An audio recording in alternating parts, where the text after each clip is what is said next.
haven't had my period in 2 months, and my mom assumes I must be pregnant, so she marches me off to see a doctor. Of all people, the doctor on duty turns out to be my ex, the one I dumped 2 months ago. His face betrays nothing, his voice icy as he says, "Lie on the exam table, lift your shirt and pull your pants down." When I don't follow his instructions quickly enough, he impatiently pulls my pants down himself. But once the curtain is drawn, he takes off his glasses and hovers over me. We didn't even go all the way. So why haven't you had your period in 2 months? I didn't expect to run into my ex when I was at my absolute lowest. When I was in the lobby earlier, I saw my attending physician's name on the screen, Patrick Hayes. And for a moment, my mind completely shut down.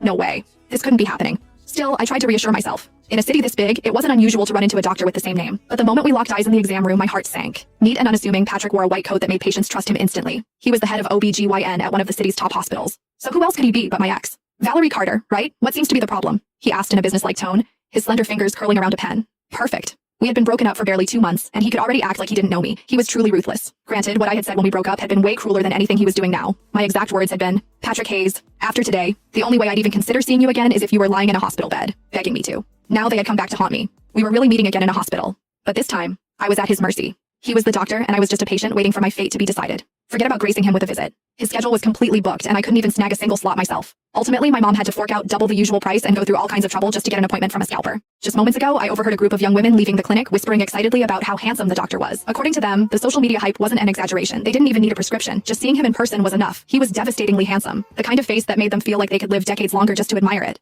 At the time, I was curious to see for myself. Was everyone named Patrick Hayes that good looking? Now that I had seen him, devastating was the right word. But I wasn't referring to his looks. I meant myself. I was usually sharp-tongued. However, the moment I stepped into the exam room, it was like my voice had been stolen. I couldn't say a word. My mom, of course, didn't notice a thing. She had no idea about the tension simmering between Patrick and me. Instead, she started rattling off my symptoms at full volume. "Dr. Hayes, she hasn't had her period in 2 months. Either she's pregnant, or something's seriously wrong. You have to check her thoroughly. Please?" At this level of awkwardness, I wish the floor would just swallow me whole. "All right, ma'am. We'll take it one step at a time," Patrick replied. With patience, he was genuinely kind, calm, and reassuring. His words immediately put my mom at ease. Then, Patrick lowered his head to scribble in my chart. I clearly saw him write, "Possible pregnancy. Period delayed. No break between relationships and already pregnant with someone else's child." Hold on. Was that even a proper medical note? A beat later, he asked, "Do you have a boyfriend?" It was a standard gynecology question. Anytime a patient had period problems, the doctor would ask about it, but before I could speak, my mom jumped in. "Yes, she does, and they're doing great. They're absolutely smitten with each other." "Have you taken a pregnancy test?" Patrick asked again. "Not yet," my mom answered immediately. The moment I realized her period was late, I rushed her here. Appointments these days are nearly impossible to get.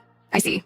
At first glance, Patrick still looked completely calm, but I'd already sensed trouble. I could see his grip on the ballpoint pen tightening until his knuckles turned white. Even the pen tip had bent at an absurd angle, the pressure tearing through 3 sheets of paper. "Come on, man, that was my medical chart, not a murder list." "Could she be pregnant?" my mom asked, sounding almost thrilled. Without missing a beat, I shot to my feet. "Actually, I think I'm fine now. I swear it feels like my period's about to start any second." With how possessive Patrick was, I knew I'd be doomed if I stayed a second longer. But my mom shoved me right back into the chair. "Don't be ridiculous. Do you know how hard it was to get this appointment? Now that we're here, tell Dr. Hayes whatever's bothering you." At that moment, I was on edge in every possible way. Patrick finally softened his voice and said, "Valerie might be a little embarrassed with you here." Suddenly, my mom got the hint. As she headed out, she muttered, "What's there to be shy about? I've seen everything there is to see." If only she knew what kind of man Patrick was. He may have looked respectable, but he was an absolute menace in bed. If this were a movie, my life would have landed squarely in the disaster genre, and right now, I deserved a dramatic close-up. I watched the exam room door slowly swing shut behind my mom. In my eyes, it might as well have been a guillotine dropping. With our only audience finally gone, Patrick dropped the act altogether and set down the pen. The emotionally detached, self-controlled doctor pushed up his silver-rimmed glasses before letting out a sneer. "You truly are something, Valerie. Who's the father?